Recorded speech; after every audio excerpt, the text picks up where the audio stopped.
ఉన్న బంగారాన్ని విడిపించి ఆ రోజు ఆన్లైన్ రేటుకే మేము కొంటాం. Sharma gold company.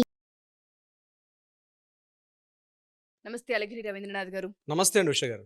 సైఫ్ అలీ ఖాన్ పైన జరిగిన దాడి గురించి కనుక మనం మాట్లాడుకుంటే ఆ రోజు నుంచి మొదలు పెడితే ఇప్పటి వరకు చాలా దానికి సంబంధించి న్యూస్ వైరల్ అవుతుందని చెప్పుకోవచ్చండి. ఇవాళ కనుక మనం ఒక అప్డేట్ని చూస్తూ ఉన్నాం. 15,000 కోట్లకు సంబంధించిన ఆస్తి గురించి ఈ తగాదాలు మొదలయ్యాయి అన్న వార్త కూడా మనం వింటున్నాం. దీనికి సంబంధించి ప్రభుత్వం కూడా దీన్ని స్వాధీనం చేసుకునే అవకాశం ఉందన్న వార్త కూడా బయటకు వస్తుంది. దీనికి సంబంధించిన పూర్తి సమాచారం ఏంటి అండ్ దాంతోపాటు ప్రత్యేకించి ఆయన పైన దాడి చేసిన వ్యక్తికి సంబంధించి కనుక చూస్తే పట్టుకున్నప్పటికీ కూడా ఇద్దరు ఫేస్లు మ్యాచ్ అవ్వట్లేదు. ఆ రోజు దాడి చేసిన వ్యక్తి ఒకరైతే ఇవాళ పట్టుకుంది ఇంకొక వ్యక్తి అన్న వార్త కూడా మనం చూసాం. దీనికి సంబంధించి ఈ సంఘటనకు సంబంధించిన పూర్తి వివరాలు ఏంటి? ఇంట్రెస్టింగ్ అప్డేట్ అయితే దీనికి సంబంధించి రావడం జరిగిందండి ఉష గారు. ప్రధానంగా మధ్యప్రదేశ్ భోపాల్ పట్టణంలో టౌన్లో అహ్మదాబాద్ ప్యాలెస్ కి దగ్గరలో ఒక ఫ్లాగ్ స్టాఫ్ హౌస్ అని చెప్పి ఒకటి ఉంది. ఇది ఎప్పటి నుంచో పరిపాలిస్తున్నటువంటి మధ్యప్రదేశ్ భోపాల్ యొక్క నవాబులు. నేను దానికి సంబంధించిన కొన్ని వివరాలు చెప్తాను. ఆ సంఘటనకి అంటే ఈ యొక్క ఆస్తి వివాదానికి సంబంధించి బహుశా రీసెంట్గా జరిగినటువంటి ఏదైతే దాడి సంబంధించినటువంటి ఇన్ఫర్మేషన్కి ఒక లింక్ ఉండొచ్చని చెప్పి కూడా పోలీస్ ఇన్వెస్టిగేషన్ చేసే పనిలో కూడా ఉన్నారు. అంటే ప్రధానంగా ఈ ఫ్లాగ్ స్టాఫ్ హౌస్ ఏంటి, దీనికి సంబంధించిన వివరాలు నేను మీతో పంచుకునే ప్రయత్నం చేస్తాను. రీసెంట్గా మధ్యప్రదేశ్ ప్రభుత్వం ఒక యాక్ట్ తీసుకొచ్చారు. At the same time Madhya Pradesh యొక్క డివిజన్ బెంచ్ హైకోర్టు కూడా ఒక తీర్పు ఇచ్చారు.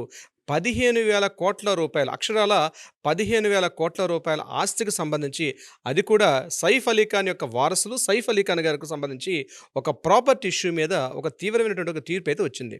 దానికి సంబంధించి వీళ్ళ రియాక్ట్ ఎలా ఉంది, దానికి సంబంధించిన వివరాలు నేను మీతో చెప్పే ప్రయత్నం చేస్తాను. యాక్చువల్గా 2011లో భోపాల్ నవాబుగా అప్పట్లో ఉన్నటువంటి మన సైఫ్ అలీ ఖాన్ గారు ఒకటి తీసుకెళ్ళి భోపాల్ నవాబుగా కూడా ఒక ఉత్సవం కూడా చేశారు.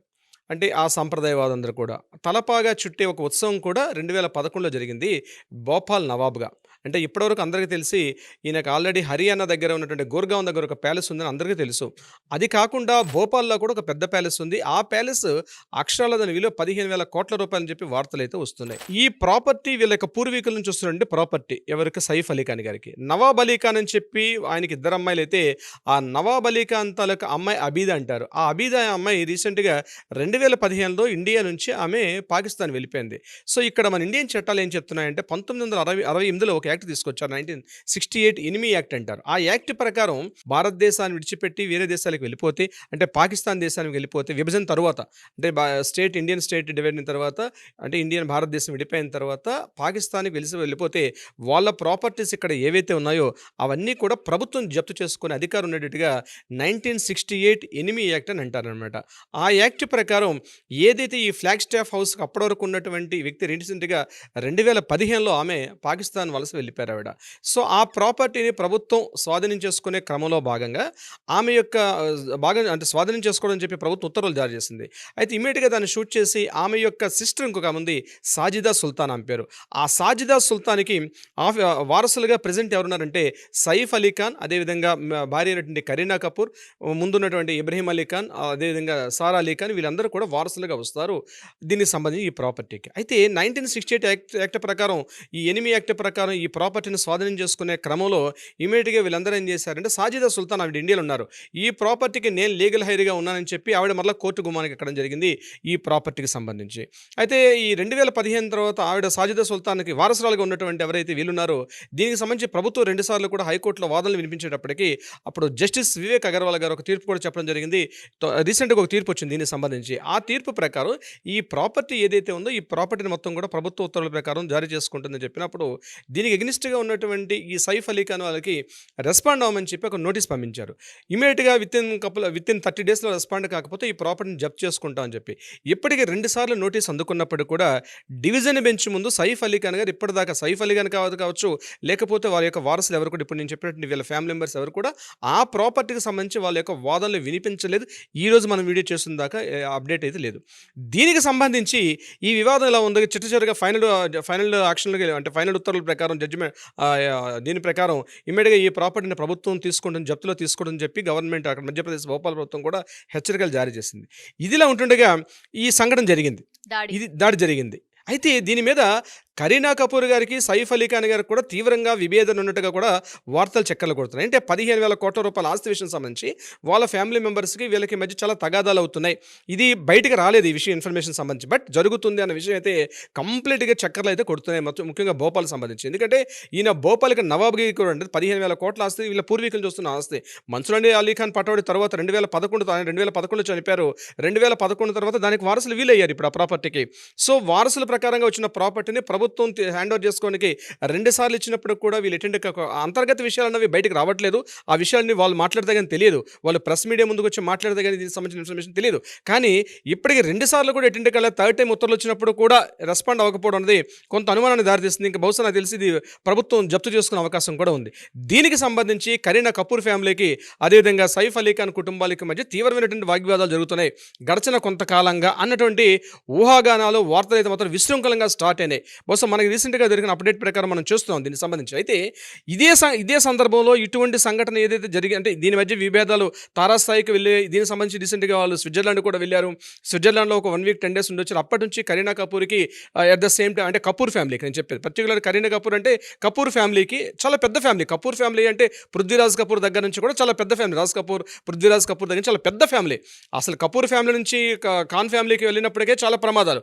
ముఖ్యంగా షర్మిలా ఠాగూర్ గారి టైంలో కూడా ఈ మన వీళ్ళ ఫాదర్ సైఫ్ అలీ ఖాన్ వాళ్ళ ఫాదర్ని మ్యారేజ్ చేసుకున్నప్పుడు ఎవరు ఈ అలీ ఖాన్ పటౌడీని చేసుకునేటప్పుడు కూడా చాలా వివాదాలు తారాస్థాయికి వచ్చాయి.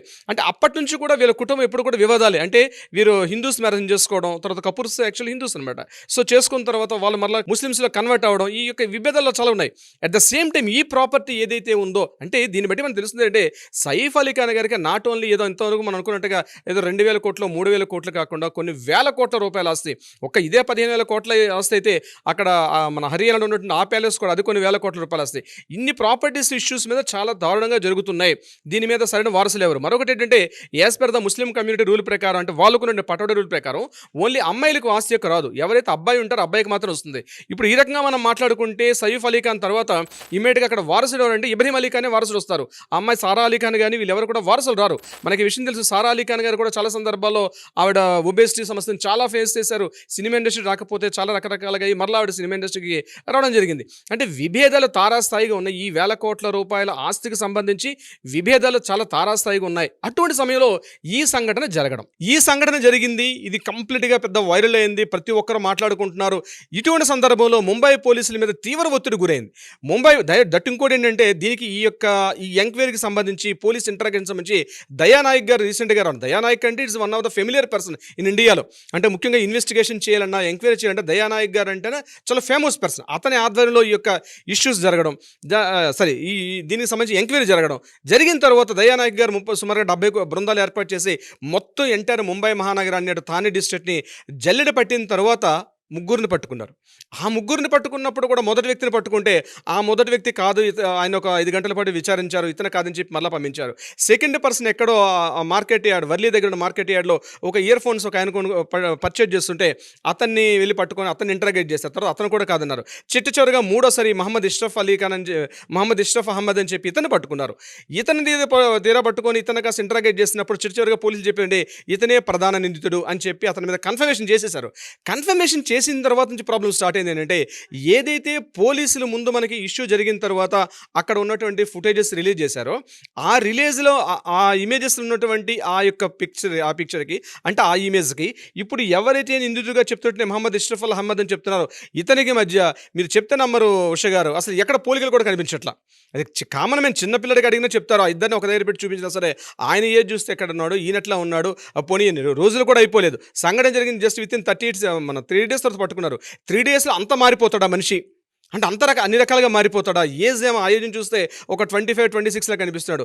ఇక్కడ పట్టుకొని ఎవరైతే పట్టుకున్నాడో ఆయన చూపిస్తుంటే ఆయన ఏజ్ డిఫరెన్స్ వస్తుంది. తర్వాత ఆయన చెప్పినటువంటి ఏదైతే క్రైమ్ సీన్ యాక్షన్కి వెళ్ళి చూసేసరికల్లా ఆయన అక్కడ కొన్ని అనుమానాస్పదంగా చెప్తున్నాడు. లేదు ఇక్కడ టచ్ చేశాను అంటాడు, అక్కడ టచ్ చేశాను చెప్తున్నాడు. సో ఇది కూడా కొంత కాంట్రవర్షియల్ అవుతుంది. అంటే ముంబై పోలీసుల ఒత్తిడి మేరకు బహుశా ఎవరినో అనామకుని తీసుకొచ్చి పెట్టారా?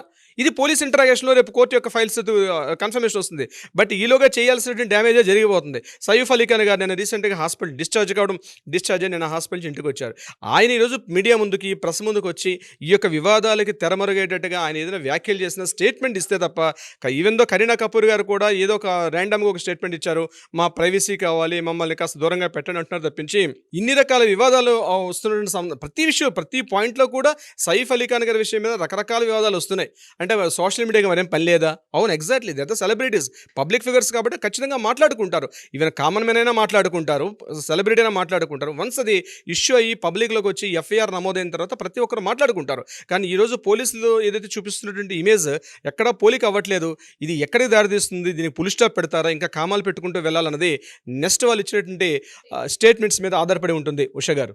సో మీరు అన్నట్టుగానే ఈ 15,000 కోట్ల ఆస్తికి సంబంధించి మొదలైన వివాదంలో ఈ ఇన్సిడెంట్ జరిగిందా, లేదు అంటే ఈ ఇన్సిడెంట్ ఎలా క్రియేట్ అయింది, అసలు ఏ విధంగా ఒక మనిషికి 6 కత్తిపోట్లు అయ్యేంతలాగా రావాల్సి వచ్చిందన్న విషయం పైన వాళ్ళకు ఒక స్టేట్మెంట్ ఇస్తే తప్ప దీనికి సంబంధించిన పూర్తి వివరాలు బయటికి రావు.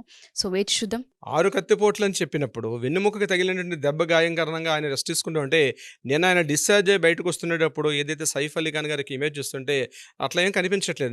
నేను బహిరంగంగా చెప్తున్నాను, ఆయన అట్లా ఏం కనిపించట్లేదు. మమ్మల్ని ర్యాండమ్గా జస్ట్ చేతికి ఒక బ్లాక్ కలర్ ఒక గ్లోవ్స్ అని పెట్టుకొని జస్ట్ ఒక ఇయర్ నెక్ అంటే ఇయర్ బ్యాక్ సైడ్ వచ్చిన ఒక చిన్న స్ట్రిప్ ఉంది. జస్ట్ ఆయన నడుచుకుంటూ యాస్టేజ్గా వస్తున్నారు, జస్ట్ క్యాజువల్గా వచ్చి అందరినీ విష్ చేసుకుంటూ హాయ్ అని ఏదైతే వైన్స్ ఎక్కడైతే పెట్టారో దానికి సంబంధించిన హ్యాపీగా ఆ చేతుడు మూమెంట్ చేసుకుంటూ అందరినీ హాయ్ బాయ్ చెప్పుకుంటూ వస్తున్నట్టు దృశ్యం చూస్తుంటే పోలీసులు చేస్తున్న హడావిడికి అక్కడ సైఫ్ అలీ ఖాన్ గారి దగ్గర వీడియో ఇమేజ్ కనిపిస్తుంది. దీనికి అట్ ద సేమ్ టైం అక్కడ ఏదైతే వాళ్ళు రిలీజ్ చేశారో ఆ ఇమేజెస్కి అసలు అంతా కూడా అంత కన్ఫ్యూజ్గా ఉంది ఇష్యూస్ ఏం జరుగుతున్నాయి అన్న విషయం మీద. ఎగ్జాక్ట్లీ. సో దీనికి సంబంధించి క్లారిటీ అనేది రావాల్సిన అవసరం ఉంది. చూద్దాం సార్. థ్యాంక్ యూ రవీంద్రనాథ్ గారు. Thank you so much. Thank you so much Usha గారు.